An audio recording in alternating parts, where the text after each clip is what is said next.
And welcome back to Scav Talk, everyone. Today's episode will be recapping the Tarkov news. Lots of stuff. Giggers has prepared a very big list of bits and bobs we're going to discuss, starting with SoftCore is here, Arena Battle Pass, Arena Survey, lots of little bits and leaks and teases from BSG and dev team, and so much more. Exactly. Nikita's been a busy boy posting a few things. They've broken the silence. They're actually talking about stuff and posting little teasers and whatnot. But meanwhile, we are experiencing the soft core wipe. And this soft core thing has led to no end of jokes from various people and my friends. And I was even writing something. I was saying before, I was writing something into ChatGPT, and it was just like, I assume that you mean Escape from Tarkov and not, adult content. So it's just like, oh my god, can you people just leave me alone? Like, it's the softcore event. Jeez, it's crazy. But anyway, so off the back of the softcore event is interesting because we're off the back of this arena thing where they've changed the inertia there. And I thought that they were going to basically just copy paste some of the stuff. People who play Arena seem to really like the inertia stuff over there. I quite liked it. I thought it was good. And it definitely fits the pace of the game. Is it too quick for the base game? Not sure, but that was kind of going to be the question that I thought we were going to be answering. Yeah. Turns out maybe not, because the softcore changes are not necessarily the same as Arena. And it's like there's just a lot, right? There's just a lot to discuss here about like why BSG are doing what they're doing and whatnot. So let's delve into the actual changes first. So there was a list of stuff. This was pretty much Nikita posted an almost identical list of things. Some of it was worded kind of weirdly though, as is usually the way. So they've tidied up a little bit. It's really no different to what he said, but just is a bit more explainable. So there's a couple of different categories. I'll probably jump about in the list. So the first one is reduce the inertia dependency on carried weight. So the inertia now has significantly less impact with the heavier loads. So what this means, practically speaking, because again, a lot of people thought, me included, that they were going to take the arena inertia system as it is now, which means you can AD strafe and carry it over. Seemingly, they've not done that at all. Base inertia, when you're just a guy with whatever on and you're underweight, feels the same, I would say. Maybe slightly faster. Maybe. I don't know. I'm not sure if that's placebo. It's hard to know. But it feels very, very similar. But as you pick stuff up, you don't feel the effects of it anywhere near as much as you did previously. Now, I have a little slight confusion about this as well, an extra confusion, because I'm doing something bigger on this whole topic separately as a video that I'm making for tomorrow. And originally, I'd noted down, well, you can pretty much have as much as you like, and it really doesn't matter. And I only tested this out because I wasn't doing it in super robust way. I just tested a few things out on stream. And I put a tank battery on my guy and a few other stuff. And it felt like I could move around just like normal, right? It really was as if nothing had happened. But then offline today, as I was going through it, and I was about to grab the clip, being like, hey, it just feels like normal. And I put, maybe I made the weight too much. I'm not sure. I put 2 tank batteries on my guy and 2 propane tanks. And then I went into the hideout and I was like, oh, I can only walk at 4 notches on the walk bar. I was like, I thought it was, does this feel different? Did they change something? I'm not really sure. So I've asked my community. I've actually gone out to the Discord guys, gone is this different? Because I played on Wednesday and I tested it today. Maybe it's because I did an extra tank battery. I'm not sure. Maybe I only did one the first time. I actually can't remember. But anyway, that doesn't really matter because in the grand scheme of things, the weight that I'm talking about is 125 kilograms, right? Which is way over what you would ever be able to carry last time. And with 1 tank battery, that takes you to 82 kilograms, which again is still insane. That's double the overweight threshold on what it used to be previously. And at that level, you do feel a little sluggishness when you start to run, but not really anything. And you can walk at nearly full speed, not quite full speed, but nearly full speed with 80 something kilograms on. So it is very, very different to how it would be before. I mean, at that level previously, you would be literally crawling along the floor. The number would be in red. It would just it'd be horrible. Whereas now it feels like, let me put it into context. It now feels like maybe you're carrying in the old system 45 kilos ish. 45, like maybe getting up into the low, like up into the 50 maybe. But it feels like that at like 82 kilos, which is a big Wow. difference. So you can still like move around and fight and whatnot. And the reason for this is the third point on the list, which is increase the overweight status threshold by 50%. So this is like having a mule. It's like having a mule on all the time, which makes a big difference. So in the corner, my weight is 82.3 out of 138. So it's big. The limit is big. I mean, the limit, yeah, the max limit doesn't really make any, given it's like a scale, it hardly matters. But yeah, so that's the limit's a lot higher. So that's the first one, is that we've got this whole weight system, which is like I would say for 90% of gameplay that you're going to have, it's basically been removed unless you manage to stack like really heavy items, because tank batteries, they're 8 slots and they're 43 kilograms. They're like very specifically super heavy. They're like, the density of them is insane. I don't know if there's any other heavier other than maybe like fuel and some things like that. Most items in the game they just don't have that level of density, right? Like even a heavy armor, like an Osprey Mark 4A, without anything in it, it's like 16 kilograms. It's quite a lot. But I mean, it's also 12 slots. So like the tank battery is kind of almost a special case. So yeah, you can carry loads more stuff. Then we've basically got you've got a few other things here. I think this is 1, 2, 3, 4. The fifth one. So increase the number of valuable item containers on all locations, and then increase the number of duffel bags and stashes on all locations. So, yeah, just long story short, there's just So it's the dynamic loop thing. They used to spawn, here, and then here in the next raid, and then here in the next raid, but you might find all of them in a raid or whatever. So I think it actually almost turns the dynamic loot down a bit, because you can expect to find. I can't imagine they've added more locations for loot, so you're more likely to find the things in the old places, which is cool.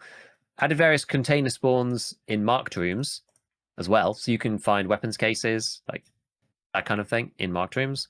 More colored keycard spawn chances on labs, and so there's just more loot all over the place, which is kind of neat. And then the last section to the main changes is remove the listing restrictions on the flea, added access to the flea market at player level 10 with the initial ability to list up to 5 items. And this is wild. This one actually is like the main change, if you're asking me, right? For my impression of this stuff. Because you can carry more things, and like there's more loot, whatever. But with the flea being back and it's like 5 slots minimum, just the churn of the flea is like so much faster now. Like it's way quicker, because you can list up to 5 things. By the time you put the 4th and the 5th thing up, the first one's sold. So you can kind of do that old chain where you just sit in stash, you just go sell.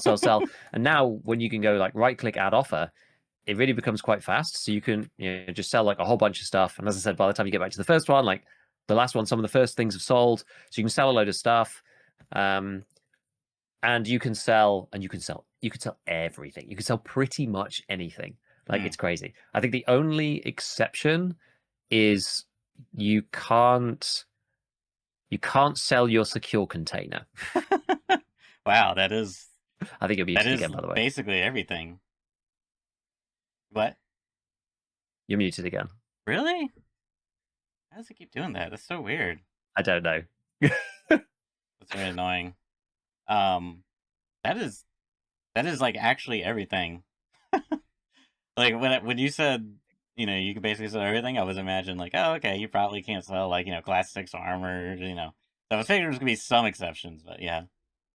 Yeah, no, the exceptions. I think apparently you couldn't. I don't know whether they fixed PS12B. They somehow forgot about that one, or it just like it got caught in some other. Maybe it's exempted somewhere else in the database. I don't know. That one got like caught, or got blocked for some stupid reason. It shouldn't be. But you can sell. You could sell everything. You can sell prestige 1 and 2 armbands, for example. You can sell hybrid 46 ammo and the spear. You can sell AP Lapua 338 AP. You can buy MAI AP, M993, M995, like whatever ammo you like. You could, tequila masks, killer helmets, whatever armors you want, whatever plates you want. Was there anything else that was like crazy? What do you think there was? Because it's quite fun actually, because you sort of forget, like you get so used to the old system that you suddenly go like, oh my goodness, you can really sell. Oh yeah, so you can sell like Lega medals for out of arena, for example, and I guess GP coins. I haven't even checked. Um, and then obviously cases. So we're kind of like back to like proper OG Tarkov on the flea, because you can sell, a thick items case on the flea, for example, and those are currently going for 11.2 million, which is actually quite cheap, I thought. But I think that's maybe a symptom of the fact that most people in the hardcore wipe, there's actually not much money in the system. There really is a lot less money in the system than there is in a normal wipe. Partly because the player base, the more players you have, the more money there is just like floating around in general.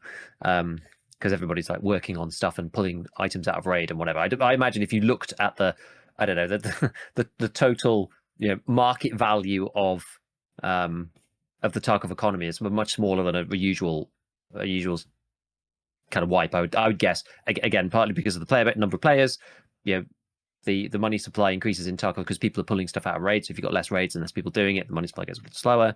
Same per person, but slower overall. And then we've got things like the Bitcoin farm, which are like super nerfed compared to previously. I think I've got mine at level 1. I was looking at getting up to level 2, and so my farm's currently, how far through is it? Making this next coin, it's about 38% of the way through, and it's still got 37 hours to go. So it's like 60 hours or something to make a Bitcoin. So it's really a long time, even now, even in the softcore, which, I mean, it really helps just to like not have so much money injected into the economy. But I think it's cool to see these cases up there, so you can really sell anything you like, which is insane. But what I found most interesting about the whole thing is the way that these systems interact. And they haven't even made that many changes, honestly. Like, it's just open flea. You can carry what you want within reason, but you can carry pretty much what you want, and there's more loot on the map. And it's like, I just find it so funny. Tarkov's such a weird game, because if you took somebody who didn't know that much about the game and they played on Wednesday and then they played like today, they'd be like, well, the game just is the same game. Like, it's the same. Like, there's nothing different about the game. And they're sort of right. Sure. But like the whole like philosophy of like what we're doing is completely different, right? Which is, it's just like, it's so fascinating. Right? It's like before, it was like, I don't know, they opened up a load of stuff, and we've got the traders, and they did add things back. But previously, you get to max traders, like a lot of the things weren't on there. There was no flea. You had to go and find stuff. You couldn't like get the best things just from the flea market or from the traders or whatever. You had to go and like kill a boss or go and find them or whatnot. And like now we're kind of like back again. We're back to the old meta, which is, oh, I can buy, I don't know, 366 APM from the flea market and put it in a VPO. And so now I can go and just like grab a load of trash, sell it to the traders or to the flea market, make some money, and buy the best in slot stuff. Yeah. And so you're kind of like, well, but the best in slot stuff is expensive, so I kind of want to go in and loot. And and then you go to the game and you're like, well, actually, I'm able to loot because there's more loot, and I'm allowed to carry more of it. And then you kill a player, and you're like, I kind of want the guy's stuff because I can actually carry it. Like, I can carry a whole armor rig with slots in it and like pack that full of stuff, and I can still move, I can still walk, I can still play the rest of the raid just like normally, kind of thing. And then what's even more interesting, and it's so funny, like so many people just say these good scenarios with BSG just like pretty much accidentally happening. They do stuff and then like it accidentally ends up working out or ends up accidentally like being awful. And it feels like one of those other situations where like things have accidentally ended up working out, where probably one of the most, I guess, well-seen changes from the hardcore wipe was about the secure container. A lot of people have debated about it a bit. There's lots of people who wanted lock containers and stuff like that, but not allowing ammo and meds and cash in the container, I think it probably was one of the best received. And they added cash back, so you can put cash in there now, but you still can't put meds and you still can't put ammo in there. So it makes it harder to pre-med unless you're using stims. And if you're taking good ammo, you have to have it with you. So, but now they've made all these other weird changes, that's still the same. So they didn't open the container, and I think that's coming for 1.0. By the way, I think they've like set their heart on this, so that this is the way it's going to be, and I quite like it. I actually think it's fine. I think that's okay. Yeah. But what's really weird about the softcore is it's just like, well, you kill a PMC now, and they've bought like a 60 stack of M9M5 from the flea market, and Yeah. you kill them, and you get all their ammo, dude. It's like a freaking payday. It's like 200K in like one square. Yeah. Like the Yeah. ammo is like so valuable, right? So if you kill a player and you manage to loot them and they've Yeah. got good stuff on them, like, dude, you can make absolute bank. Like, you could easily make 1 million rubles just from killing one PMC, which is like, there's like killed a few guys in interchange yesterday, and there's like one guy hanging around, and people are just like, I was like, oh, I really should just leave these guys. Like, I shouldn't really fight. People are like, don't push into the SVD. Like, this is not a good idea. And it's like, no, we're gonna wait him out. We're just gonna wait him out. But I'm like, I don't want to leave. I want to loot these Of dudes because like they might have course. something good. This might be a Yeah. huge payday. It was like you like back on Wednesday, I'd have just been like, yeah, peace out. Enjoy your 20 minutes sat camping the bodies, like whatever. There's nothing on you that I can't get myself. I don't care about your items, but now it's just like, oh boy, there might be a huge payday lying on the floor over there. Like, this is crazy. So it's kind of, I have surprised myself how much I've liked it. Mm-hmm. That's probably the first thing. How cool it is actually being to do that. But then it comes with a very big caveat for me of, I'm level 44 or whatever. It's basically the end of a wipe kind of feel. People have Sure. dropped out and people have got to where they're going to progress to, and we've got all the stuff already. And this is it takes it from, with a hardcore kind of feeling, you're up at 60%, and that's end game in a hardcore type wipe. And we've taken the cap off, and now it's up to 120%. So like, there's all this like upside that's suddenly been lifted, and like, I've not been focusing on money really, right? Because I can't buy anything. Like, what's the point? Right? You can buy anything for the trade. Like, there's no need to have more than a few mil. As long as you can buy your armor off Ragman 4, and all the good ammo you're gonna have to find in raid. Most people wearing class 4 armor, so what, you don't need any bullets better than 5.6A1 or like PP. But then now it's just like, oh, dude, I suddenly feel this like this urge. Well, it's not even a desire; it's like a requirement to go and like make some cash, so that then I can actually buy like good stuff, because people are running like Mm-hmm. good things and good gun, like even on meta guns, so they're able to target you more easily. And if you hit them with PP and they're wearing a class 6 plate, you think like, oh damn, like this sucks. And people are kind of ratting more, and there's like people taking whole people's kits with double barrel shotguns, and it's like it's kind of wild. It's kind of wild. So it's like it's working really well now, but obviously it breaks all the stuff at the beginning of the wipe. If this was going to be the way it was, this is like the old Tarkov way where everyone's got BP at the end of like the first week. Yeah. So that's the thing. It sort of comes with these caveats. Like, the stuff in the economy is still going to be super scuffed, right? Like anything like voodoos that just get recycled with insurance and whatever, they're going to be really cheap again because they just get cycled through the flea. So I don't know. Like, it's one of those things that it like might be quite good towards the end of a wipe. Because also one of the things before I end up this huge monologue, one of the things people have said this wipe is just like, well, if you don't play like 8 hours a day and play it like a job, then you're just behind on the hardcore wipe, and it sucks, and it's so punishing when you die, Mm-hmm. and everything just feels awful. And a lot of people just kind of skipped it or played the first day or two and went like, yeah, no, this is not for me, and they've skipped it. But because of the softcore thing, there's actually a lot of people coming back, and I've seen Yeah. people typing and being like, yeah, I'm coming back because like now you just get to level 10, you can access the flea market, and then you can basically buy one of the old style, Hunter M61. I mean, it's obviously people aren't using that exactly, but like, you could do, yeah, SKS BP, SKS MAAP, and you can take down guys who've been playing all wipe Yeah. if you know what you're doing. And because because all the cases are on there as well, there's like something to grind for. It's better than I expected. Yeah, it's That's all I'll say. interesting because it's like the classic thing where it's like you set the game in a way where now it's so much more accessible to get in because you just Yeah. need like one raid, you kill a thick guy, and you just made like $1 million. And it's like Hmm. that's like X amount of budget kits, and you keep going, and then you feel like you're actually progressing stuff, and you can kind of like climb your own little ladder, I guess. Whereas like Yeah. in the more hardcore, just like regular stricter manner, it's like you have to go through a specific channel, to like slowly get to like, and it's a much longer thing. You can't just like stumble across a loot box and open it and like, oh, Giga Chad gear just poops out. You know what I mean? So it's interesting. I'm actually.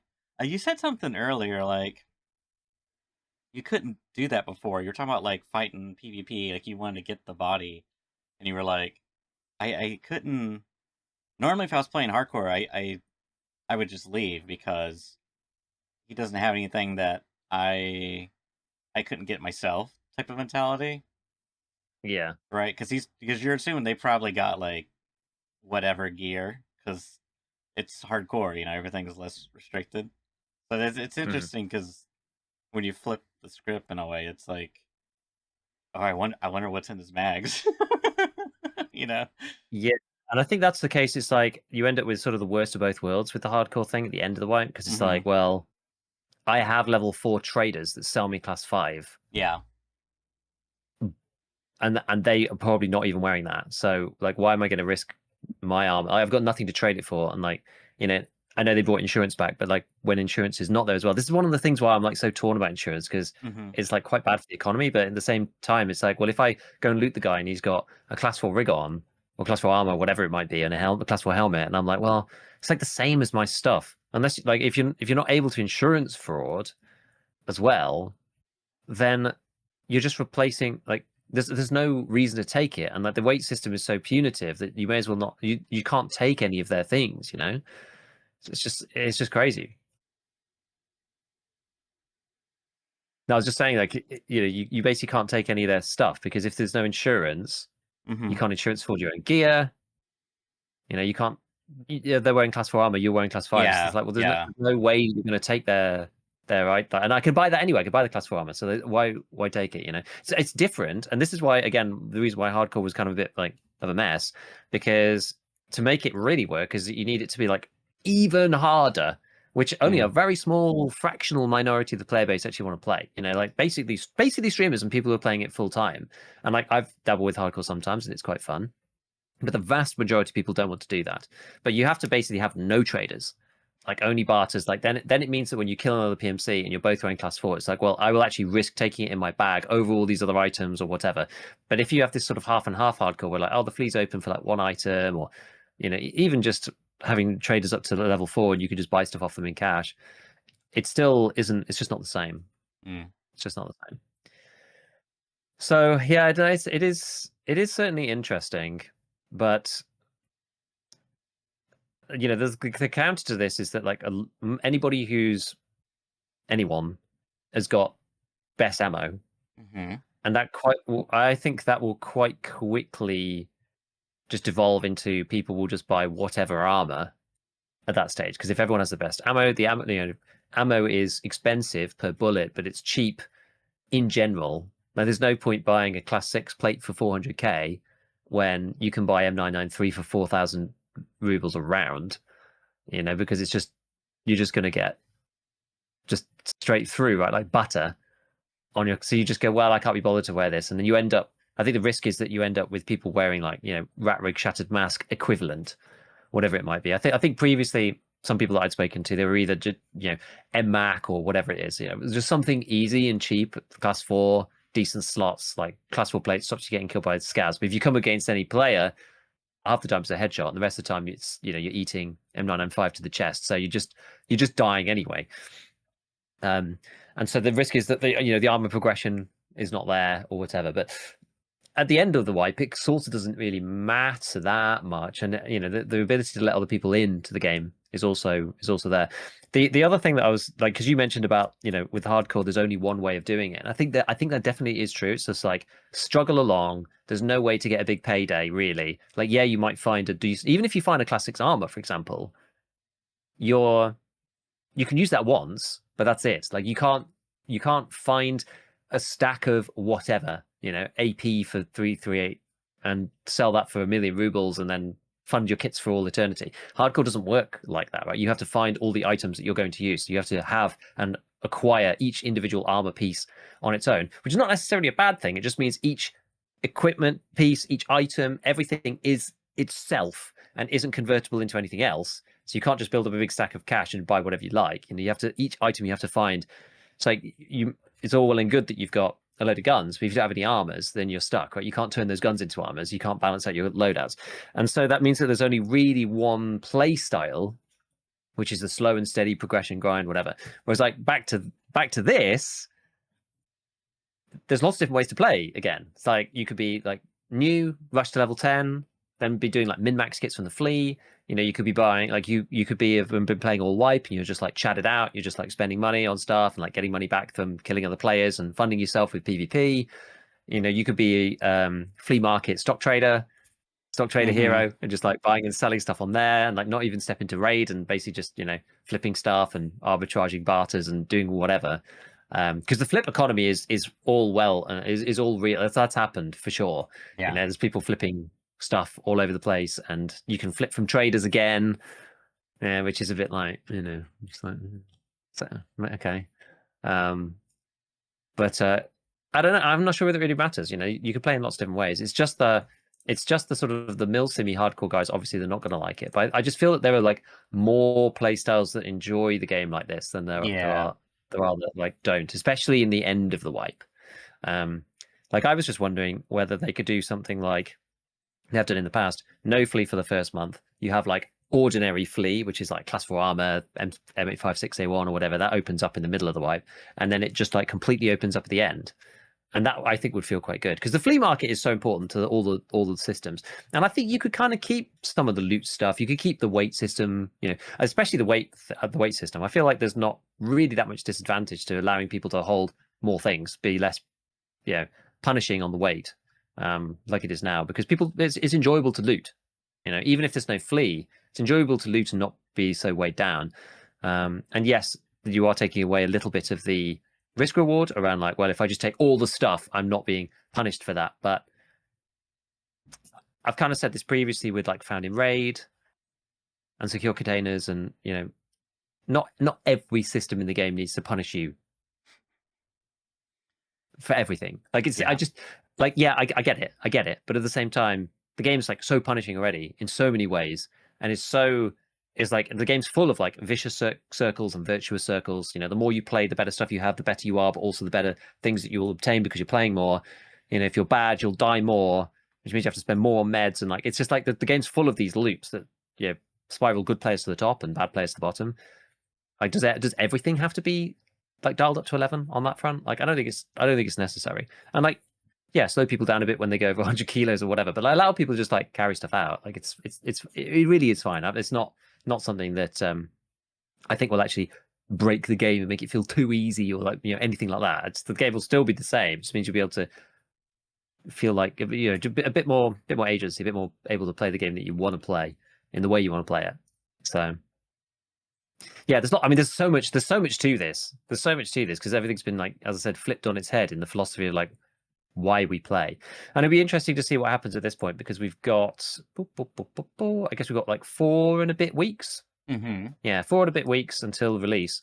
So we'll kind of see what happens. Like it's only been 3 days of this, right? And that's the biggest risk of this is that, well, when you can buy anything and making money is not that difficult when you're an experienced player, what are you going into raid for? Like it's boring. Like that's always the risk with these sort of softcore style game modes. Like what are you trying to actually do? Yeah. But I mean, fundamentally, it depends on what kind of player you are. Like I had a conversation with lots of different people in chat. Some people being like, "I'm just here for the PvP. I just enjoy the game loop of PvP in and of itself without having to do anything else." Other people being like, "I just want to finish all the quests. Go towards Kappa, but just like I enjoy doing the questing."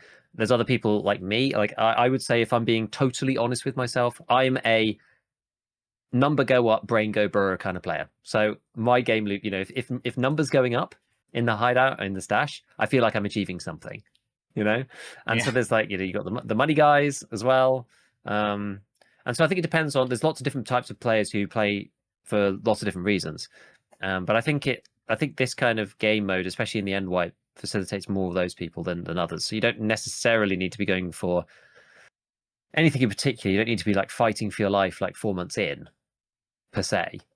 You can play for, as we say, other reasons, right? Either just getting better at PvP or making the number go up or whatever it might be.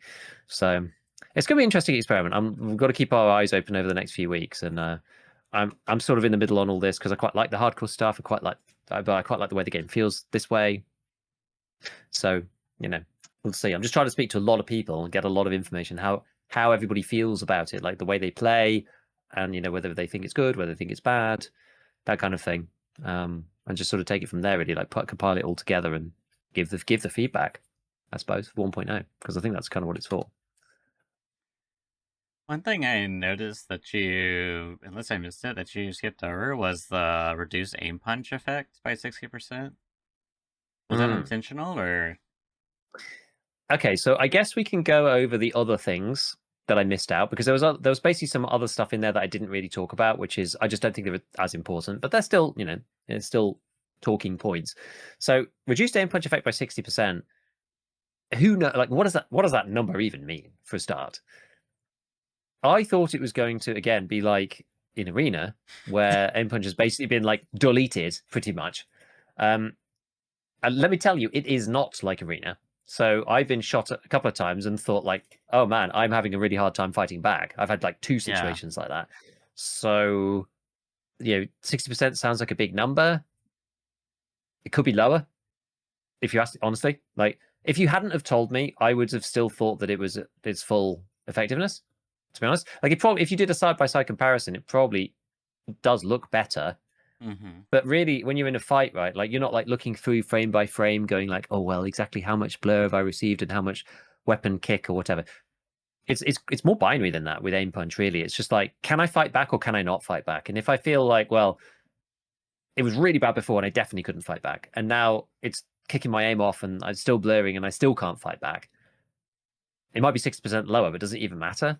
If I still can't really fight back, then who cares? With the arena one, you definitely can fight back because there's no aim punch at all. So you can still just shoot as if they're not shooting at you. Whereas in this, like you're still punished by getting shot at. Whether that should be changed lower, I'm not sure.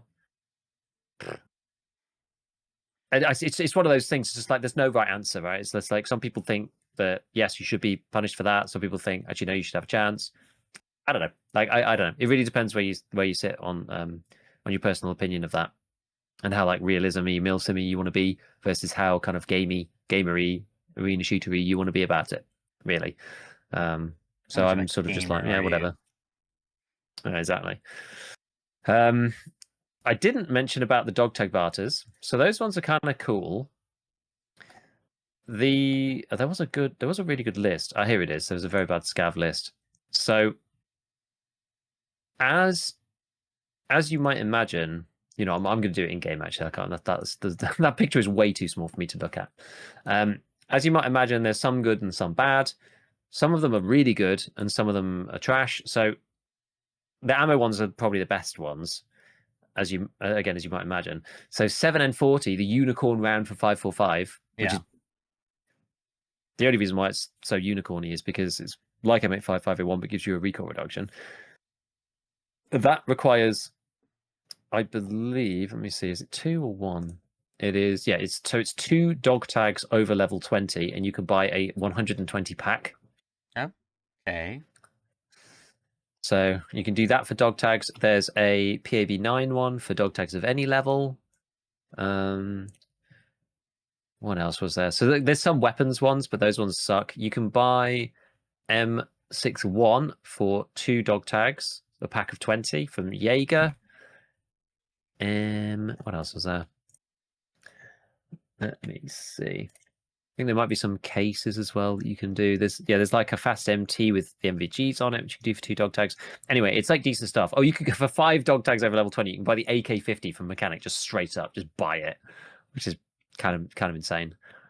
Yeah, so like some of the guns are just like Mimi, some of the ammos are okay, but really it's like M61, 7 and 40. Like you can get like a class 5 plate and stuff, but I think those two are probably by far the best, and maybe the MVGs. There's a whole different bunch of them, but I think it's kind of interesting. The sort of odd thing about it though is that, well, I mean, for a start, you can buy dog tags off the flea. So you can like buy tags and use them to do the barters if you want to. On the flip side, you don't need to do the barters because other people are doing the barters and then listing the resulting item also on the flea.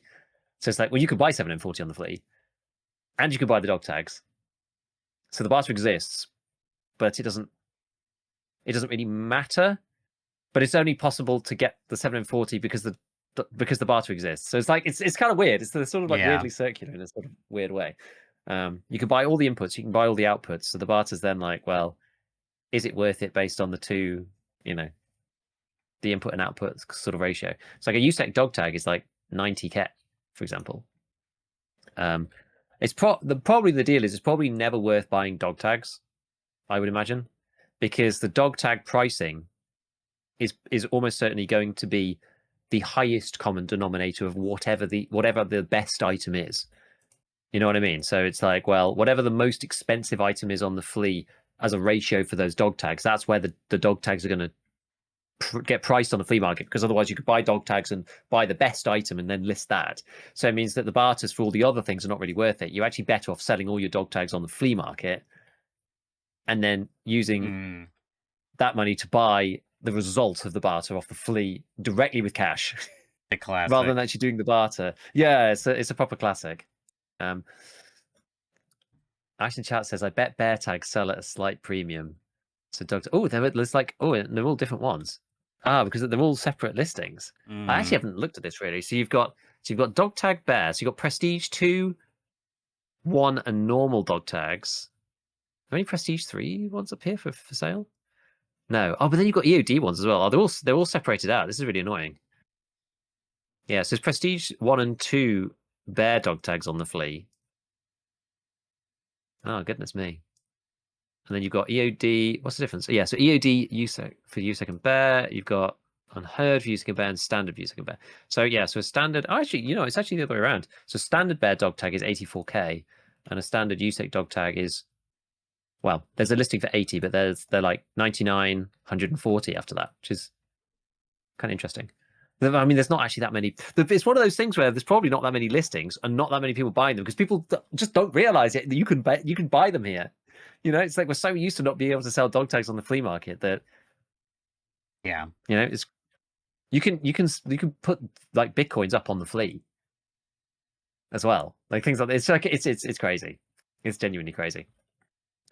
So that was the barters. So the barters added a load of like the high tier ammo to the game. That's actually probably compressing the prices for the good ammo a bit, at least things like M61 and 740.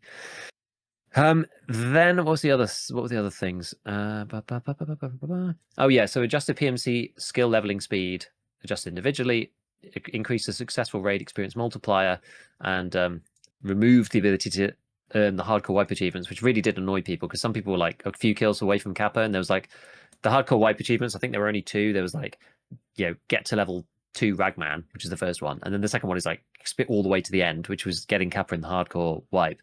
And some people were so close, and it's just like they removed that achievement, so you just get like normal Kappa. It's just like why do they do that? Like, it's just not really, don't know. And then the skills leveling thing, it's like you do level faster, yeah, except for the fact that they've left the skill cap on. So you know how it is. It's like you sprint, and then you're like you instantly reach the yeah. So you reach the cap like way quicker. So you don't. Yeah. Yeah, exactly. So you don't really gain skills that much quicker, really. Like crafting and stuff in the hideout, you will, like repairing stuff, sure, but like in game, like in raid ones, like you don't really get them any quicker, which is just a bit like, well, what we doing, guys? That's yeah. I mean, it's something, I guess. Yeah, exactly. So yeah, so it's certainly been interesting. Then we had just literally like one little balancing change, which was yesterday, and they've reduced the trader restock time to 30 minutes. So every trader now restocks in 30 minutes. So you can really churn some of this stuff out if you want to. And like as you might imagine, there's suddenly like arbitrage possibilities all over the flea. You can like buy barter things, flip them with the traders and relist them. There's if you want to be, as I said, if you want to be a flea market, stock trader, you can really, you can really rack up some profits doing things. Like some of the ones that I've been doing, which are quite good, just like absent-mindedly in the background, is like vodkas for the AK Evo stock, like the new one, the level 4 one. It's a bit like the Zhukov, but for folding stock AKs, because that sells for like 55, 60k, and the vodkas are like 25k. So, and you can buy 6 of them per reset, and then you can buy 6 of them every 30 minutes now. So it's just like, oh my goodness, you can just buy so much of this stuff. The ammo, like there's just way too much ammo. I think people have been stockpiling it for a while, so there's just like loads of ammo. So you can't really flip anything for profit at the moment. I think like 762 PP, and some of these ones which were the old classics to flip previously. Although it has actually flipped now, but yesterday they were like selling under the trader price and stuff, like because people are getting them in raid as well from other players and then like relisting them. So it's like quite a lot of supplies, like all the stuff people have stockpiled, plus people are like getting it off other people, killing them in PvP rather than just having to save it for themselves. They can like put it back up on the fleet again. So yeah, it's kind of wild. So yeah, it's a free fall. It's a free fall out there. It's crazy. Can It's you like actually crazy. buy the AK-50? I'm pretty sure you probably can. I don't know how much they are. I don't know if people are listing them or not. Let's have a look. You can. It is 400k. Have you used one this wipe? No, I haven't. I should probably buy one. Yeah, give it a go. I'll be curious. I mean, Yeah. I guess it has its own ammo type, right? 50 caliber? Yeah, 50 BMGs. So you've got, and you can buy them all. So you've got 50 BMG HP, which is 34 pen. Not bad for a hollow point round, and 260 damage. So that's a lot. That'll like, will that two shot you to the leg? It actually might not because of the way that the 70% works. But anyway, then you've got M21. That's 45 pen, which is pretty tasty, given it gives 220 damage. So that's like, what's that? Like a 30, but it's probably 35 to 40% chance of just like one tapping people through class 5. That's pretty insane. And then M33, which is 56 pen and 190 damage. Yeah. How does that compare to let me have a look at how it compares to Lapua AP, because like Lapua AP you can't put in that many guns, right? The AK-50 is like probably a lot better. So yeah, this one is 79 pen, right? The Lapua AP, but it's only 115 damage only. I mean, it still one shots you, right? So it doesn't really matter. Yeah. So class 6 might save you from M33, but I doubt many people are going to be wearing that anyway. But yeah, the fact that it can go into the AK-50, which I presume is semi-auto. Is it full auto? I was going to ask, that was my right? next question. It's seeming, I would assume it's semi, but I don't know. It's a semi, not really a make-believe gun, but a custom it's handmade semi-auto. gun. Yeah, okay. It's got 0.42 accuracy, MOA though. Very accurate. What's the muzzle velocity? Custom built by Brandon himself. The muzzle velocity is 887 as base. Oh, okay. That probably gets adjusted up a little bit. A little bit, yeah. Let's see. I want to see what the base velocity is for M33. That is also 887. Okay. Yeah, you should give it a go. So, yeah, I should at some point. It's like trying to figure out like what you can actually do these days. It's like I didn't even think to look it up, until we just talked about it now. It's like, oh man, like maybe we should actually have a go with one. Give it a try. Yeah, it's mad. It's mad. Okay, well I'll buy one then, and we'll see. We'll have a little check. Yeah. So where were we? What were we talking about? Oh yes, the 30-minute cycle time on the traders. Yeah. So yeah. So that's kind of it. I mean, we'll have to see what happens, but I'm certainly interested in this kind of like staged opening. I genuinely think it could work, and some of these things people have been talking about for ages with the weight system and whatnot. Like, I just feel like the positives to the way the game feels outweigh the negatives to the risk reward and the Milsimi style of everyone needs to be punished for everything at all times. Every decision you make needs to have a risk reward trade off. I feel like the fluidity of the game is probably worth losing that, for my personal opinion. But again, every individual is going to make that decision for themselves as to whether they think that it's worth it or not, whether they want to play the game that way or not. But I do think that it's pretty clear to see that the hardcore wipe that BSG want, or at least are able to implement, is not what people want. Yeah. The middle ground that we've had previously probably keeps the most people happy. And that some of these changes are maybe are maybe okay, maybe good for the long term of the game. At least raise the weight limit a bit, and then maybe open the fleet later. I don't want to open it straight away, as I said, but I think a staged opening, a more clever staged opening of it, Yeah. would be fine. Yeah. I think I don't know. Part of me, I maybe it's just a me thing, but probably because I just played a lot of Tarkov. I mean, we would play the. I mean, I used to play the wipe out. Like, I mean, it got so Hmm. bad where I just like nowadays, I just everything becomes so samey that it's just like I'm done at like level 30, maybe. Like I don't even make it to max traders. It's like whatever. Um, Yeah. but for me, it's just like I don't know. Money, like number go up. Like that got really old to me. Like it felt like nothing mattered. So, but I may be the Hmm. exception. But at the same time, like I don't want to like have to like, oh, I looted 2 items. I got to leave the raid now. You know what I mean? Like Yeah. it's there's like a fine balance there where like if you make it so punishing, everyone's gonna play safe. And I think the problem with that is like nobody likes getting camped, and it just feels very campy in some situations. It's Yeah. like, oh, I just freaking guy in a bush with an SKS. It's like, okay, well, yeah, I guess I just lose there. Nothing. It's like what am I supposed to do, honestly? So I don't know, something where it's like, I think you're right, like a bit of a middle ground, because that way, like, I feel like you can still keep the accessibility relatively fine at the start. I mean, Yeah. probably not like everything, but like, if I got a couple rubles, like, let me just upgrade my hideout through the you know flea market or Hmm. whatever.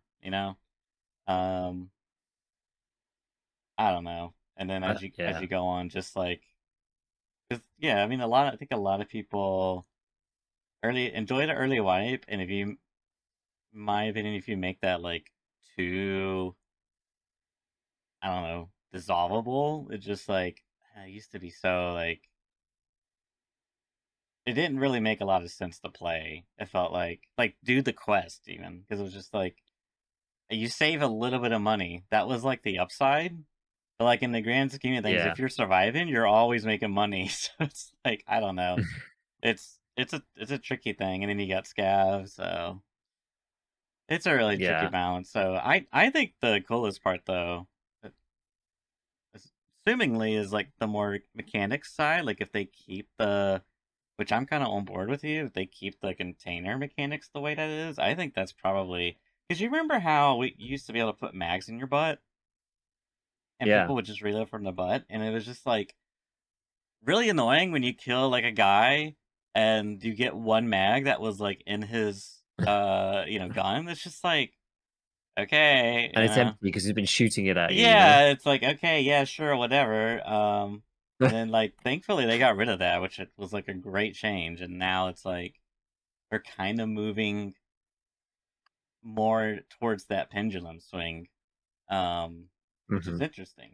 So I feel like, let me put hideout items and loot and stuff in my butt, and that everything else is kind of like free game. Like if I kill Giga Chad, the Timmy gets to gobble me up, but that also makes it to where like if I also go out and kill another Giga Chad, it's like get to gobble him up and take his loot out. Because that's the other side. If you do like, yeah, I mean it's just I think like Landmarks talked about this a lot, and like Summit back in the days. Remember them like complaining about how it's like you can't even loot, like you can't even loot your kill, really. It's Yeah. like so you don't really get that satisfaction of PvP necessarily.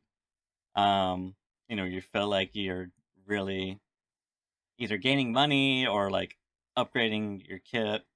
Um, I don't know. It's for me. It's like you're not going to please anybody, so it's up to them how they want to do it. Do they want to just like do what they want, or do they want to like please as many people as possible? I don't know. It's a I tricky know one. it is tricky. It is tough. I think they want to I do think for 1.0 they want to please as many people as possible, and I do think there's a route to that, but it is difficult. The only other thing that I haven't talked about so far, well, there's actually two things. There's two sections, but we can talk about the second one in a minute because that's kind of more like arena focused.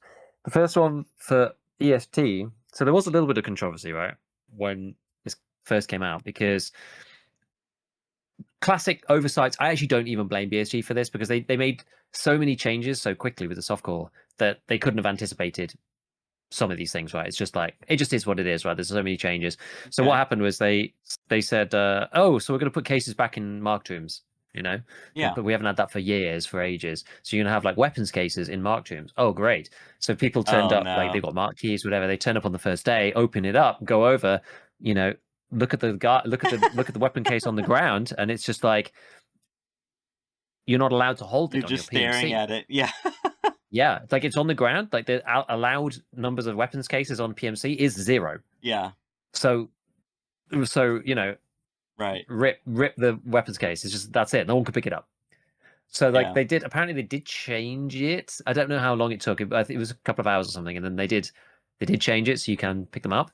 But I think, and I think this is still the same now. Let me just quickly check. But yeah, like they need to just relax all of that. It all just needs to come off. Like you should be able to take scav junk boxes in. You should be able to take thick items cases in. You know, like at this point, it's the softcore event. We just need to just rip the whole thing off, right? You Who mean cares for about softcore RMT? explicitly? Yeah, for softcore, like we don't Gotcha. care. We don't care at all. And like, you know, if RMT doesn't change, you know, if RMT, because RMT, like, do we even care about RMT anymore? I don't even know if we care about RMT anymore. I'm not even sure if that's the thing that we care about in general as a community. It's impossible to know, right? We're not part of the fight against cheaters anyway. So it's like, you know, do we care about this? I'm not even sure anymore. But you know, the fact like, oh no, you can't have 2 of these bags on top of each other. Oh no, you can't carry more than 3 bitcoins at once. Oh no, you're not allowed to do this. And it's just like, guys, just remove all the limits. Let me bring in scav junk box if I want to. Why not? It's worth like 1 point something million rubles, right? Let me bring in a thick items case worth 11 million. You know, like part of the beauty of Tarkov is like most people are not going to do it, but just knowing that it's possible makes this like it just opens up the ceiling of like how risky the game can be in theory. And I personally feel that it adds some magic to Tarkov, knowing that you can take in your thick items case into labs if you wanted to. And you're like, oh, no, I'm not going to do that because like that really is a lot of money. But it's like, but you could. You could, and you know you could, right? Like, and I love that. I love that. I really do like it. And all of this stuff got removed because of cheaters, because of RMT, because of all this other stuff. And at least for the softcore, like we don't even care. Like, who cares now about this wipe about, you know, all of that stuff?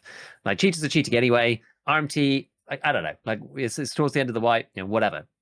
They just need to rip all of that stuff off and let us just do what we like. You know, go into raid with the scav junk box and fill it up as much as possible. And that's the OG Tarkov, really. Yeah. As well as all this other stuff. You need to remove all those limits, I think, in my opinion.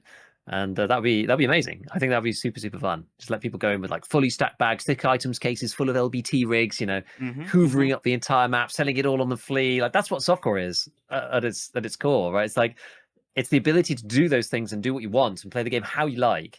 Yeah. And not be, yeah. I think a lot of these changes came at the back of, you know, cheaters and stuff. Rather, it's not because real players were doing things that they shouldn't be. Like, there's nothing fundamentally wrong with somebody going in and taking an 11 million case into labs. Like there is nothing wrong with that. It was stopped because hackers were using it to hoover the whole map and make too much money and sell money on the market. So yeah, I don't know. I really think they need to do that. Like it'd be great. It'd be really good. I love the passion. Like, you convinced me through your passion alone there with your speech. Like, very compelling argument. I respect it. Yeah. Good. Good. I like it. Yeah, it'd be good. I'm just like remembering back, you know, I still remember those days, the glassy-eyed green newbie, you know, turning up into Tarkov, being like, oh, there's a whole player economy and you can, you know, do all this stuff. And, you know, because I, you know, standard account guy at the beginning, obviously, like most people, and it's just like, man, I like really have no stuff. Like, oh, you can buy more cases. Like, oh, I had no idea you could buy cases that, you know, to open up your stash and get more space. Let me go and have a look at one on the flea market. And like back then, you know, bolts and nuts and whatever didn't have any value. So like there wasn't actually that much valuable stuff in the game. So, you know, you'd open up the flea market, they were probably worth like 2 million or something back in the day, or like 1.5 mil. And you'd just be sat there like, glazed look on your face, like, how does somebody ever make 2 million in this game? Like, that's Yeah. crazy. Like, I've Yeah. got like 5,000 rubles to my name, and like a pistol and a cheese. How does anybody make that much money? Like, this is correct. And Yeah. there's multiple of them listed there. You're just like, what? And eventually you kind of like figure the puzzle out. That's like part of the joy. It's part of the Yeah. beauty of this game. And then you see people taking these unobtainable items like into raid with them. It's part of the Tarkov magic, honestly. And there's models for all these things. I mean, maybe not some of the later ones because they probably couldn't be bothered because you're not allowed to take a plate case into it or whatever. But it's like, and it's new. But like, you could like, there's a physical model for a thick items case. Like, I've seen it because people used to take them in and put them on the floor. They're huge, as you might imagine. So it exists. You used to be able to take them in. So I don't know. No, It's part of the beauty. It's part of the joy. We've lost it. We've lost that in the fight yeah. against RMT. Honestly. Yeah, I mean, marked rooms now are just like a joke. Like, well, maybe not now, but like more Yeah. recently, and ever since they've changed that, it's just because I remember, which you kind of alluded to, and someone actually mentioned, is back in the day when I was playing, newer to Tarkov, probably my first or second wipe. Back then, like marked rooms were like weapon cases, item cases, item cases were extremely rare, but I don't even definitely weapon cases. They were like fairly uncommon, I would say. And one of the things we started doing was because I had I think I found like a friend on Reddit, and then from there they had like their friends, and so we had this like 4-man, 5-man, or whatever on customs. We get anytime we got a weapons case, we play a game. It's like, all right, we're not leaving the raid till you fill that thing up with guns, because you can fit like what is it like 6, like 2x5s maybe. I don't know. You could fit a lot of guns in there, and Yeah. it made it so much more like intense. It was like gambling, and I really like that side of Tarkov that makes it. You know, if it's that gambling analogy all over again. Like if it's constantly the correct move is to like always play it safe, you strip Hmm. away some of that fun and like unknown and uncertainty. Whereas like if it's not always so clear, or even if like better yet, if it's not even possible to not play it safe and gamble, like you don't even have the option. Yeah. That's probably like the worst Exactly. outcome, So like, Yeah. yeah, I agree with you. You make a very compelling argument. I was just looking at there's a tweet from Axel yesterday, and he's just a POV successful Mark room opening, and he's got Oh a no. Mark 17 Scar, a TX15 DML, a Glock 19X, and an Ash 12 inside a thick weapons case, which is one of 2 thick weapons cases that he has in his bag, and then his and then his wallet has got a violet, green, 11 SR, and 2 intels in it from, from like one open. From one Like marked room? maybe that's a bit much. Yeah, maybe that's a That's little much. But crazy.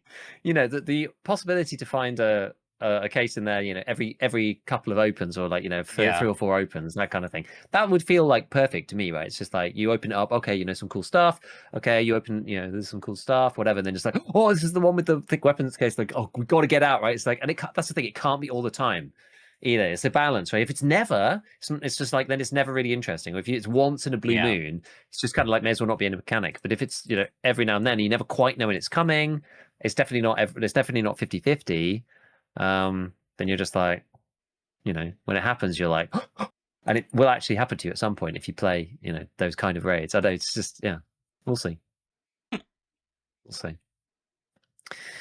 So from there, the second part that I wanted to talk about earlier that I said I'd leave till now was about arena. Now, I do think that there is a bit of a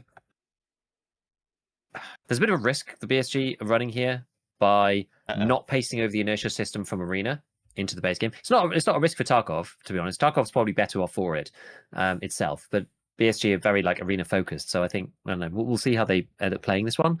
But by not pasting the arena inertia system into base EFT, what they've ended up doing is like bifurcating the 2 games, which we've talked about previously, that they are moving further and further away from each other. And things like weapon stats and the reload speed is slightly quicker, or the ergo is slightly more, faster on this gun or whatever. It's like that doesn't really matter so much because, like, yeah, the ammo stats might mess with your internal heuristics of like how long does it take to kill a person using XYZ ammo. But people use different kits in Arena anyway. They use different kits in the base game, so they're not really the same, in that respect either. You're picking from a set of pre-selected things with meta points. Like it's just not the same, and like all the guns feel different anyway. So it's not like you're going to go, oh, this gun works so well in Arena, I'm going to copy the build exactly in EFT. Because you've got price considerations in EFT as well, and unlocks and all sorts. So like the two games aren't the same, so I kind of don't mind. But now they're bifurcating on like core movement mechanics, which I actually think is kind of dangerous. So okay. Some of the stuff that I thought was going to come to EFT didn't. So the base inertia hasn't changed at all, really. But the base inertia in Arena is like 80-80 spam strafe is like much easier. Mm-hmm. The sprint stop is like non-existent, but that's still in EFT, the base game. You can ADS out of sprint directly in Arena, but you can't do that in the base game. So there's almost a risk that you end up forming bad habits in Arena. Yeah, because yeah. you could do stuff in Arena that you can't do in normal EFT, and I think that's risky because a lot of people use Arena first and foremost. You could see it from the fact that they reordered the game modes based on which was most popular, and Last Hero was the most popular game mode of all of them, right? Of all four of them, because people are using it kind of like an aim trainer. There's no other way to get good aim practice in Tarkov and get used to the guns and used to the movement and the gunplay and whatever. And I perform way better in the base game if I played a game of Arena before. I would say that I'm almost certain that most people use it as a warm-up for the base game in one form or another, or training for the base game. And if you diverge those two games from each other, insofar as Arena's not as useful anymore for base Tarkov because it either teaches you the wrong habits or it feels different or just isn't quite the same or whatever, the more you move away, the bigger that people are going to think, I'm not sure if this is actually helping. I mean, to be clear, I think it still does help, even with the changes, because I have been playing both, and I'm still better off having played Arena. But you do have to be a little careful, right? With slide stopping and not caring about it, or not worrying. You start to get lazy with your controls because it stops having a negative like feedback on your character. So you just like kind of stop doing it or whatever, and you get back into the base game. And you're just like, oh, that does feel a bit more clunky. It's not quite the same. I do think there's a little risk there. On that note, they did put out. Yeah, go for it. Before you go on, I did want to ask like your opinion. Why do you think they did not carry over the changes? Like, was it so like would it just like kill? Like, was it like I don't know? Like, I would say like, oh, is it too much? But like, what does that even mean? Like in the context of like Tarkov / Arena. You know what I mean? It's not like you're flying, wall bouncing, air strafing, crazy stuff. You're just like, what do you think? Because it strikes me as very odd that they're like gonna move stuff over, but like not in the like not where like the concept of it. You know what I mean? It's like, yeah. I do think it is that. I think it is too much, and I think BSG have a very despite the fact that they're doing the softcore thing. I thought wrongly, I will say, that they were gonna softcore was just like no holds barred, whatever, no inertia. We're going to do all this crazy stuff. Like we're gonna do it the Chad way and see what happens. And it seems that they've done that in some ways, like with the fleet, with the economy, right? But with like player movement and that kind of thing, it's like it feels like they don't want to do that. They're holding back slightly, and it feels like they are testing a system that could feasibly be the end movement system for 1.0, as opposed to, which I respect, honestly, rather than just going like to hell with it, because it wouldn't necessarily. Well, I guess it would tell them something, but they must feel that the arena movement system is too much for the base game, as in like too easy, too fluid, too not just. It's just stylistically, it doesn't. Yeah, I get you. It encourages people to fly around a little too much compared to what they want. Me personally, I actually don't think it'll make that much difference. Honestly, even if they put the arena system in, I don't think it'll change how most people play. Particularly, it would increase the skill cap a lot for the people at the top end. But those guys are going to kill you anyway, regardless of the system being as it is now, as it was on Monday, or the arena one. Like if you're the average player, like you're just gonna get murdered by these guys anyway. It's like, I've played against I said this previously. I played against what's his face? Oh man, can't remember his name now. Rengar? One of the super movement Chad guys. No.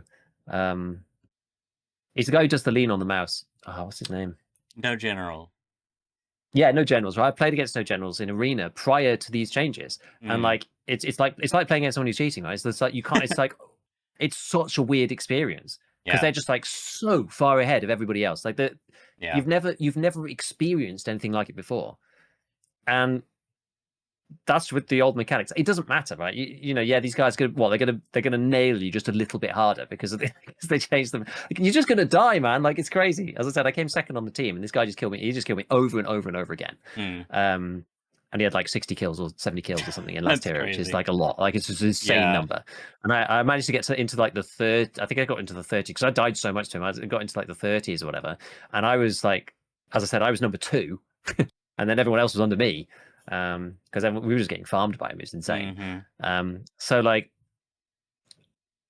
you're not gonna stop these people from playing Shift W Tarkov by nerfing the movement, and I don't know whether it would change, like, it's just like, think of the different archetypes of players. Like, does it change how the casual guy is going to play, or like how the milsim guy plays to hold a corner or whatever? Like, you're still going to have first mover advantage. Most people still die in a couple of shots anyway. I mean, again, there are situations where someone will just turn around and kill you, but is that because they were like able to AD move? I'm not sure. I had a quick chat because I went and raided Axel the other day, and I had a quick chat with him in his chat. Because some people say to me like, "Oh, it's super OP," and the movement guys that like abuse it. It's like impossible to fight against them. It's like crazy. And I was like, I'm not sure really. And I asked his opinion because he's obviously a lot better than I am. And he was like, I don't think it's exploitable. It's just, he said it's a lot easier to basically get information around corners for when people are camping. So he was like, it's just right now it's so hard to get info. If somebody's like holding a corner, you have to expose yourself for just quite a while. Whereas with the AD strafe in arena, it's much easier just to get like quick peeks, quick information. But you have to be like such an experienced, top 1% Tarkov guy for that to actually matter anyway.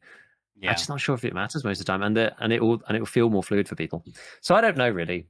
I don't know. It's tricky, but BSG seem to be stood on where they're able to go with this, which is reduce the weight system but keep inertia sort of feeling how it is.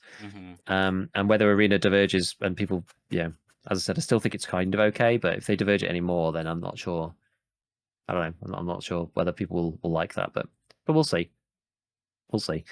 But the exciting news about arena is, there was an arena survey first before I say that. So they asked people like, what do they think about the balancing of, I thought it was basically going to be about movement, but it was basically like, because they did do a big class rebalance. It was like, I did manage to get I don't have a screenshot unfortunately, but I've managed to get the feedback up. It was like, how do you rate the balance of the assault class, the enforcer class, the scout class, the marksman class, and then how does the improved character movement feel, responsiveness, faster animations, and reworked skills?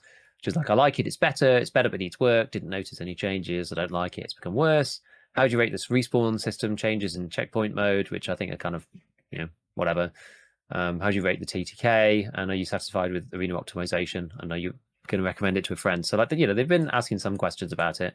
They did do, as I said, a big class rebalance in general. So that kind of had more, obviously that's like arena specific stuff, but most of the feedback that I've heard from people who are playing arena think that the arena inertia is good, the movement is good. I'm really surprised they didn't just port it to the base game and just see what happened, see what people thought, and then maybe dial it back if people were like, it really is too much. I don't know, it's weird. So the big news is that the Arena Battle Pass Season 0 is finally coming to an end on the 22nd of October. Like, I don't remember when they said it was going to end originally, but like months ago. They've really dragged their feet with this. So the season is finishing, and it says, make sure to complete your tasks and claim the rewards before the new season begins on October the 22nd. So we're going to have Season 1, presumably. And as I've said all the way along this season, I am pretty sure that it's going to be paid for. We'll see. Maybe they won't, but I think it'll be paid Battle Pass. There were some people down in the comments being like, EOD gets all DLC and all battle passes for free. And people are like, no one ever said anything about battle passes. Like, you know, it's different, and I do think it's different. You know, you don't need the battle pass. It's cosmetics mostly. And I think it'll probably be paid for a way for them to sustain, you know, arena development and whatnot. They need some ways of doing it, and the battle pass, it's one of the least worst ways, in my opinion. So yeah, so we got that to look forward to, which is kind of neat. Then we have like a huge flurry of all sorts of like random things, all sorts of random posts. So Nikita posted this literally like 2 hours ago, and I was like, "What's different about this?" At first, there's like didn't really seem to be any difference whatsoever.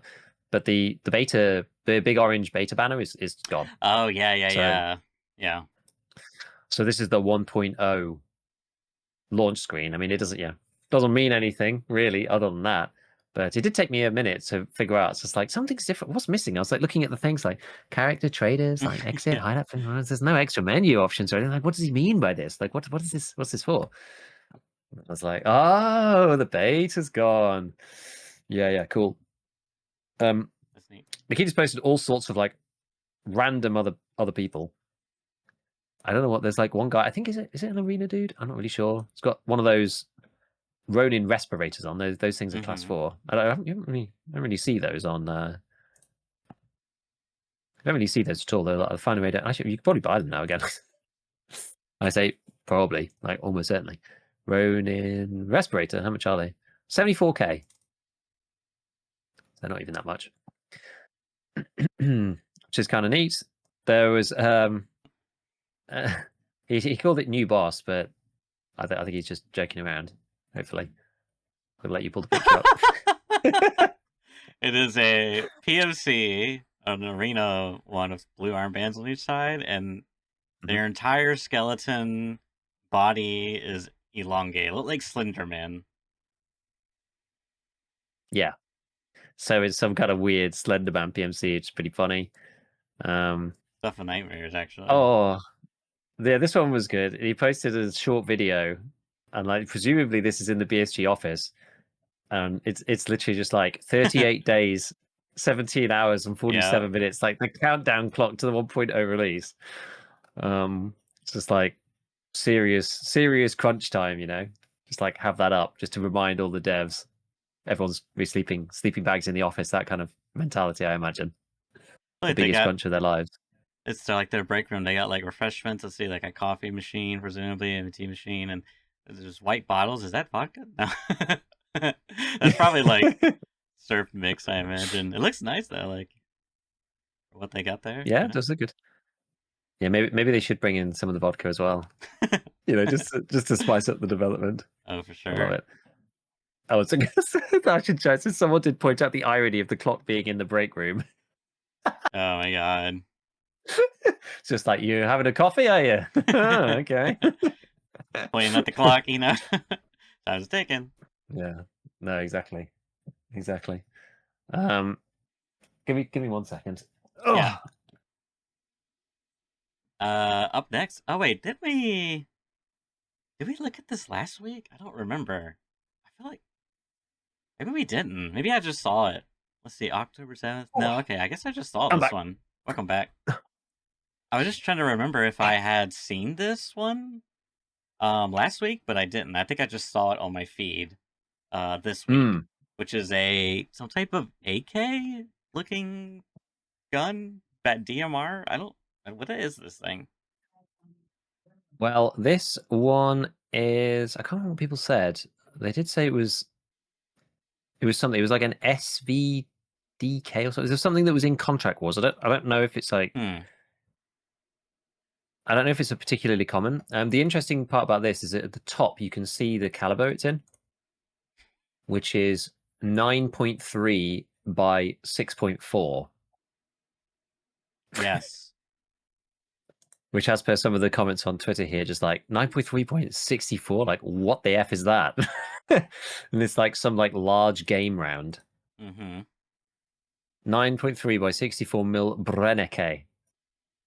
Designed in 1927 and was designed as a medium bore big game cartridge for a Mauser 98 bolt action.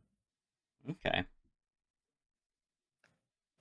There you go. It's the most powerful cartridge that Wilhelm Brennecke ever designed. It's designed to have the largest possible case capacity without any shape or dimensional drawbacks that would hamper it chambering into the Mausergewehr 98.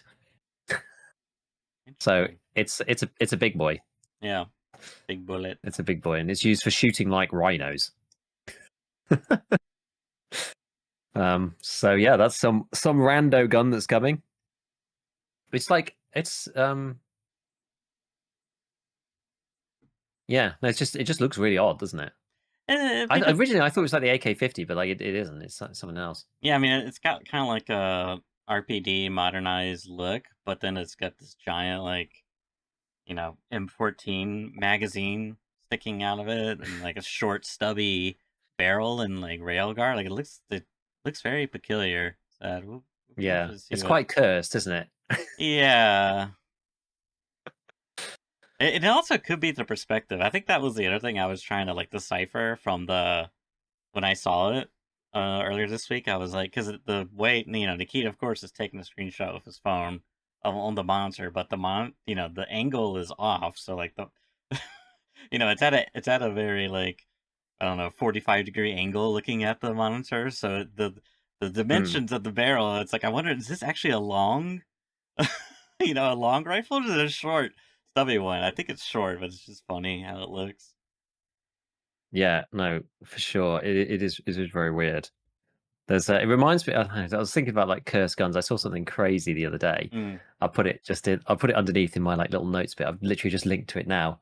If you want to open it up, it's just something that should just never have existed. Oh yeah, I've seen. So, have you seen this thing? I've seen stuff like this. Yeah. Yeah, which is it's like so they. I don't know who this guy is. Designed by Ptex.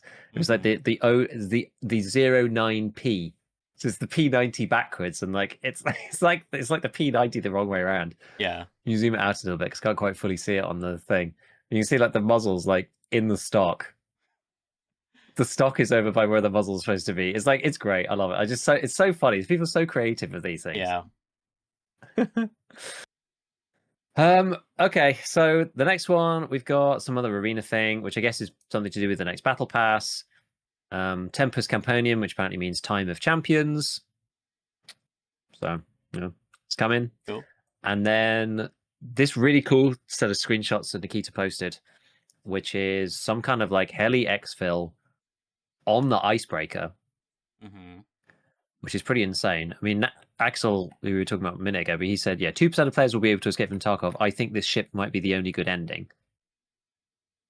So I don't know. I mean, it seems like, one of the legit endings, right? You get rescued from a helicopter on top of the icebreaker thing. Seems pretty neat. So we'll see what that entails. But I mean, the artwork is really cool. Yeah, that looks really good. Like, imagine like having to fight your way through the whole icebreaker thing, like get to the top. It reminds me of something like out of Metal Gear. Yeah. It's like definitely like Metal Gear vibe.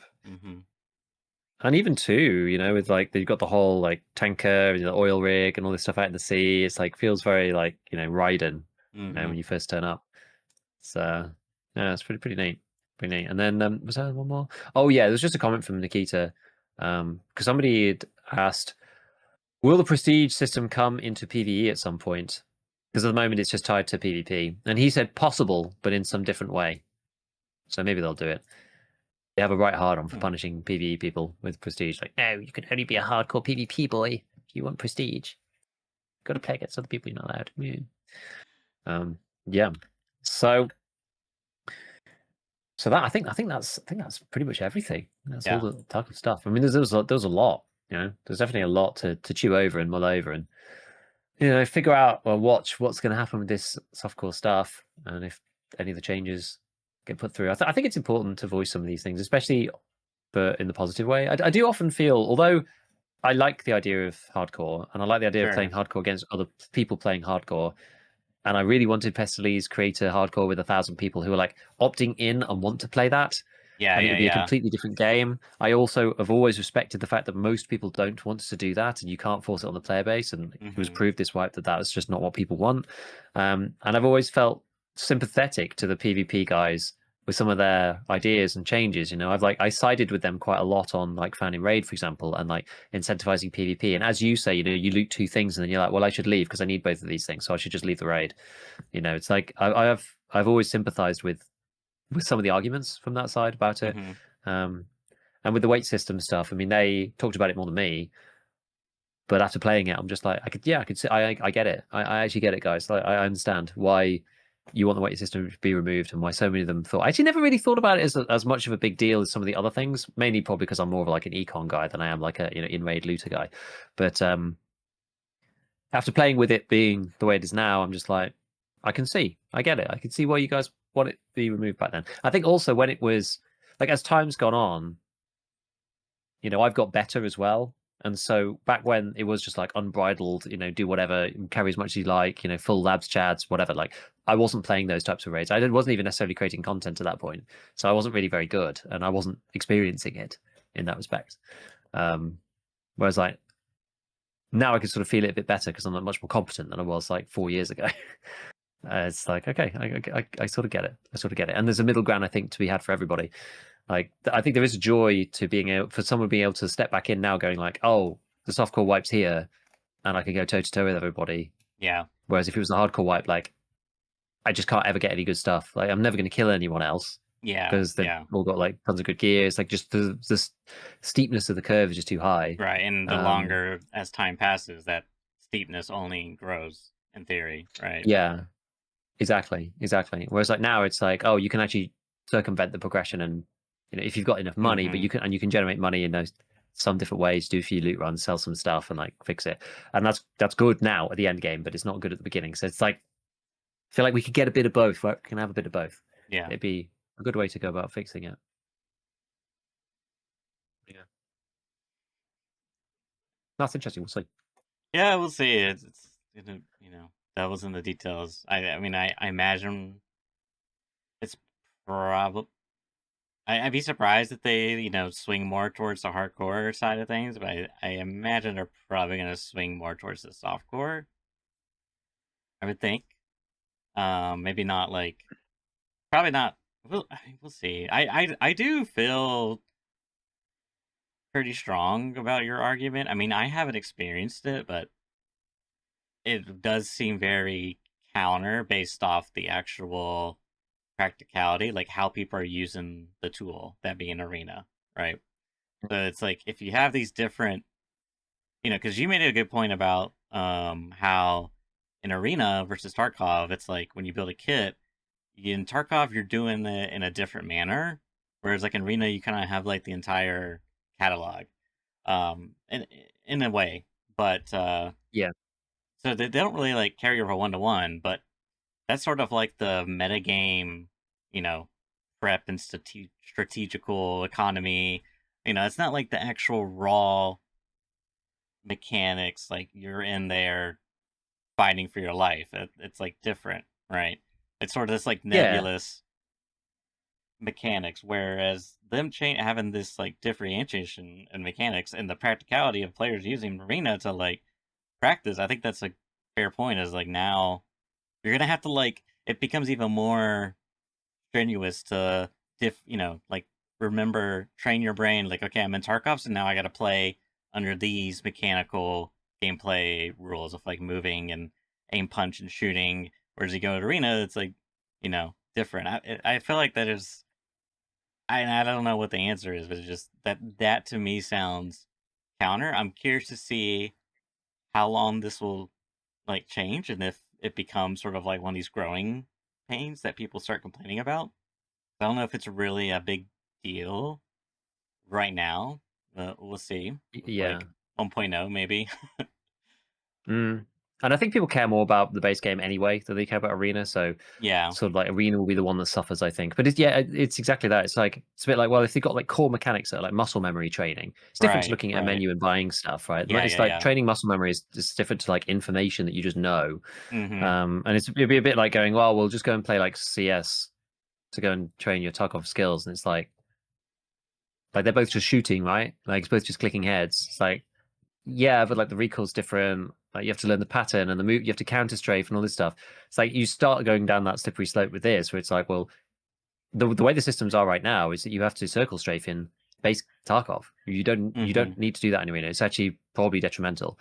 So like in some ways, it would almost be better if they had applied the system, but then like dialed it back down so that it feels sort of like it does now. Because like the structure, regardless of whether you think that the arena thing is too much for the base game or not, the actual like structure of the system is better than Tarkov's system, right, as it is at the moment. Because circle strafing is really annoying. It's a really annoying gaming mechanic. It's just stupid, right? It's just an artifact of them like not doing the inertia very well. That doesn't exist in arena. Maybe it's because it's dialed down to 0. I don't know. Maybe they are the same system and it's just dialed down to 0 in arena. You know, it's impossible to know from the outside. But you know, if they could make it feel like it does there, but with the you fix the strafing thing, so you don't need to circle strafe because it's just a stupid thing to have to learn. Yeah, it really is. Then Yeah. you know, maybe that would at least help in some ways. At least it would be, oh, it's faster, but it's the same. Like right now, it's not really even the same. So you have to circle strafe to do the peaks. In arena, you don't need to do that. You know, you need to manage your sprint. Otherwise, you do the power slide. You need to not ADS up sprint, like all sorts of stuff. It's like it's just too. It's like quite a few mechanics are diverging. Yeah. So yeah, yeah. I don't know. I don't know. It's maybe a slippery slope. Maybe. Maybe. Maybe Yeah. not. Definitely want to see what the vibes are in like a month or two. Be curious. Yeah. Yeah. Until then, I mean, outside of EFT, not much to say about them really, because they're covered elsewhere, and I don't know too much more than anyone else. But you know, it's quite a lot for FPS people to get their teeth into. It's Battlefield 6, which is out today, I think. I don't know whether it's out like now. Here's the Battlefield 6 release time for your region. Where does it say? Global release times. They've made the picture so small. Okay, so it's like 4 p.m. for me. So that's in an hour. So Battlefield 6 is released in an hour in the UK apparently. If you're into that, and then if you're more of an extraction-y person, then Arc Raiders is coming up on the 17th, so next week. So I reckon there's probably quite a lot of people who are just going to finish this wipe off. They'll dabble with a bit of the softcore stuff because it's quite fun and new and fresh. Get a bit of Battlefield in. Next week people's going to start this this Arc Raiders test, which I think it's open. Everybody can play any console. Steam, Epic Games, PS5, Xbox, everyone can play. They want to slam the servers full. There's no codes. Everybody can just play it.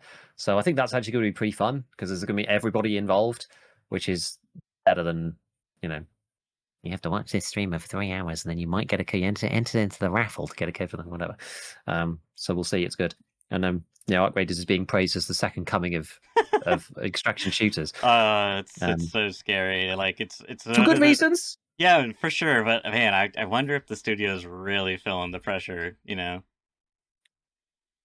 I think so. But I mean, there's like I've seen so many memes about it. I mean, they were getting, for some reason, you couldn't say Arc Raiders in, was it Call of Duty?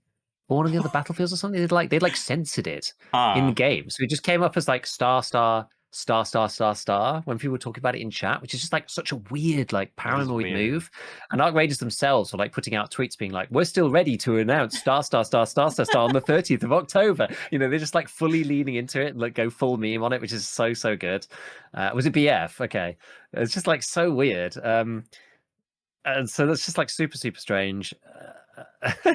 But and then also there's like so many other memes of just being like, jump scare AAA games with this screenshot, and it's just like 165 FPS with DLSS off in Arc Raiders, because like they're UE5, right? They're like basically, I genuinely think that's one of the reasons why people are loving it so much. It's like it just goes so far goodwill with gamers, being like it's Unreal 5, which like a lot of other people have said, just get used to quadruple frame generation and all this other rubbish, right?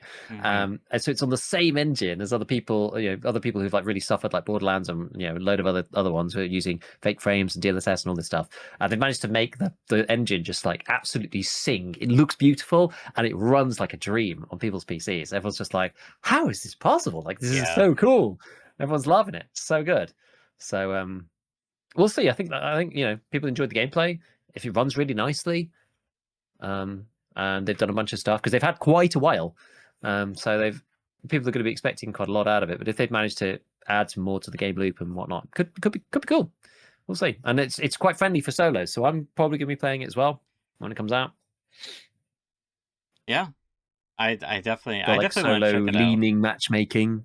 So yeah, we'll definitely do the test on the 17th or 19th, and then it's coming out on the 30th. So It's cool. It's like it's a good time, you know, and at least get like 2 weeks out of it, you know, get teeth really stuck into it, and then Tucker 1.0 releases. So like it's a great time for extraction shooter peeps if you just want to dabble with something else until 1.0 drops.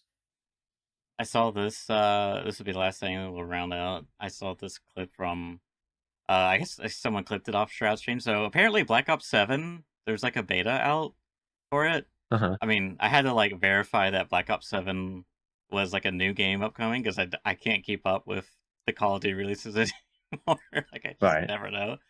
But he was playing the beta and he's just getting basically like spawn camped by this guy, and he finally kills him, and it switches to the POV, and it's just like the dude just has like insane like it looks like he's hacking, but it's just like the aim assist, presumably because of like controller.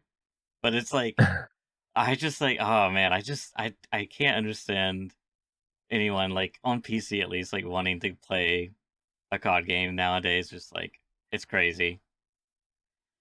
It just looks Yeah, like, I mean and that's this is Shroud. This is like, one of the yeah. gamers, you know. Mm-hmm. Yeah, I mean that debate. I'm so pleased that we're kind of excluded from that debate in the Tarkov True, world. true, Honestly, yeah. it's just like I think I see controller versus mouse probably every three days, and it's got nothing to do with our game. Thank goodness, Yeah, So yeah, yeah, yeah. No, I get that. it's a tricky. It's such a tricky one. Yeah. It's so hard. There's people saying chat as well, like the F6 is the same problem. Like some people, I've actually seen some of those videos where controller has just half the recoil as on PC because Mm, it's just like so much harder to control it. It's just like so many crutches because it's just not really very good for shooting. It's just not a well designed control system for shooting. Like the perfect control system for a shooter game would be left hand controller and right hand mouse, in my opinion, because mm-hmm. WASD is a bit clunky, right? Like you can It move in any direction is. with strafe on the left controller, so that'd be great. Like a left stick and a Yeah, right hand mouse would be like yeah, awesome. yeah, That would work really well. That'd be like best of both. But like, you know, WASD is awful for like driving a car, for yeah, example, but like the yeah. stick's great for that, or like moving a camera in an RPG game is perfect for the controller, but it's just like it's just not really very good for like aiming. It's like the fundamental difference between the mouse is mapped directly to XY, Mm-hmm. whereas the controller is not mapped to the cardinals by definition. It's a velocity control. So, Yeah, when yeah. you move the stick, you're setting the velocity of the Right, axis. So it's like right. one step above. It's like it's one layer over the top. And it's just like to get the range of movements required is not really possible. It's either too fast in micro use cases or it's too slow in wider movements. Mm-hmm. So it's just impossible to square that circle without just giving people basically like hacks. Yeah. Well put. So yeah, it's a tough one. Thank goodness we're not part of that debate. Yeah. See it so often, but yeah, I can see why it gets very, very annoying. Yeah. Yeah. What are you gonna do? Exactly. Well, I So mean, we'll look forward to yeah. the what BSG decides and when they release it on console. We'll be a part of the discussion eventually, you know. Oh god. We'll see. Yeah. Yeah, Well, you got people on console just like, vectoring you from the like strafe jumping with aim assist on. Yeah. you imagine. Hey, what's it's been a while. I think I know it. Just the thought I was trying to square in my head from way earlier that popped back in. What's the hip fire like nowadays? It's pretty bad, right? Even with a laser. Like it's not like it used to be. Remember when it used to be like you come on a laser and it's just like you didn't really need to aim necessarily. I mean, you did, It's yeah, it's not like it used to be, but with the laser it's pretty good. Without the laser, it's like absolutely atrocious. It's yeah, like yeah, actually yeah. quite hard to hit fire people without the laser or a flashlight or whatever. Hmm. Um, and it's quite annoying actually. Some of the changes they made in Arena, like in Forza, for example, you can't put any tactical devices on your guns. So it's like, man, like I had like all these like little That's tactics, on interesting. Marksman. You could put like the rangefinder with Yeah. the integrated IR like flashlight, and I've just like got that secretly hidden underneath my gun. And I'm just like, oh, this is great. But like, yeah, with the M60, I'm just like, I can't put anything on it at all. Mm, So hipfire just becomes a bit of a crapshoot, right? And it's like it's inconsistent. You can't learn the pattern. It's just different every time. It's just hard to know. But yeah, with the laser on, it's fine. In the base game, it's okay because you can either just have a laser, have a flashlight, use the WMX 200, put it on IR mode. Like it's no big deal, and it's quite good. I think it's fine. Like it's quite good in that mode. But oh yeah, arena's funny. It's just like so many shenanigans in that game. I've been like I was abusing people on Bowl the other day with the M60, just like going right up to the edge of where the spawns are because it's like only a few lanes, and they just like you just like sit on like the sandbags and like leaning across. I was even like laid down for parts of it because people are like running out of spawn and they're not like looking left or right, so they don't even see you, and you're just like go go go go go go go go go go go, just like just prone, just being like an absolute goblin, just like killing like 6 or 7 people in a row until someone's just like has enough of your crap and like comes around and just like pre-fires you. But it's just like it's so detrimental. Like meanwhile, like the other 4 players are just capturing the whole map, and you're just there, just being a complete menace in the corner. It's like it's awful to play against, but it's quite funny when you're doing it yourself. Like it's hard. Like when someone's doing it against you, it's really really nasty because you need to get out of your spawn and on the map to control the map. But you're having to like check your corners like in EFT out of your spawn. Once you're cleared, it's kind of all right. Once the front line is like back in the middle of the map somewhere, it's all right because you know you can just run out your spawn and get there. But if you're really really pushed in, it's quite hard to get out without wasting loads of time because you have to like clear all the because people like they kill you and then they move, right? And I do this too. So you kill somebody in like an annoying spot and then you just move slightly. You're on the other thing, so they come out and then you're in a different place. They don't know where they're going, and you can hear them coming. It's like there's it's the usual Tarkov thing, except in arena with them respawning over and over, and you're like in a slightly different place each time. Oh, this time I'm left hand peeking out of the thing, and this time I'm prone, and like this time now I'm behind this box. It's like I'm on genuine. People must be like thumping their their desk. I can feel it. I can literally feel. Like feel it through my monitor, and yeah, sometimes I managed to like rack up. I think I went like 2-1. I had like 50-25 or something on ball the other day with the M6, and the M60 is like kind of naff actually because the fire rate's just not very very good. But like it takes so many points to put the ammo in it that you can only have one box, but you have 100 rounds. So as long as you use it kind of carefully, you're just like just keep going, never have to reload. Yeah, you don't have to worry about reloading. So when you're out, you're out. Yeah, no, it's entertaining. So, well, I still enjoy it for sure. I actually do quite like Checkpoint. It's like so much more chill. You're playing with other people, and sometimes people are just like brain dead, and you lose despite doing everything for the team. But it's just the way it is. Yeah, good fun though. Well, all right. I think we'll conclude here. Wrap it up. Look forward to next week. What's coming with the leaks, hardcore, post-core, softcore, whatever core. Metalcore. Yeah. Yeah. All the cores. Until then, see you all next week. Catch you later.